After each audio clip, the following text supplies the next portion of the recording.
Alright, I'm going to try to explain to you what happens on the 991 hood release mechanism when it fails. So basically there is no electronic portion to the actual latch itself. So if this cable fails or if it comes unclipped, then you're not going to be able to release the hood to even change the oil. So the problem lies right here. If this pops out, because that is down, once they slam the hood, this will pop out.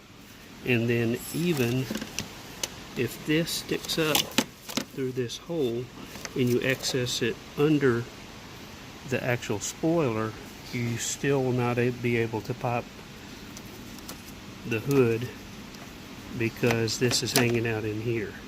So you're going to have to get creative, raise the spoiler and come through under here to try to access the latch assembly. It's a pain. So basically, make sure when your techs are moving stuff around in here, go back in and make sure that that is up. Or if you have a creative tech, then have them zip tie it so it can't, because you see how loose that is. Make sure it just doesn't fall down, and then allow your steel switch ball to pop out of the release assembly.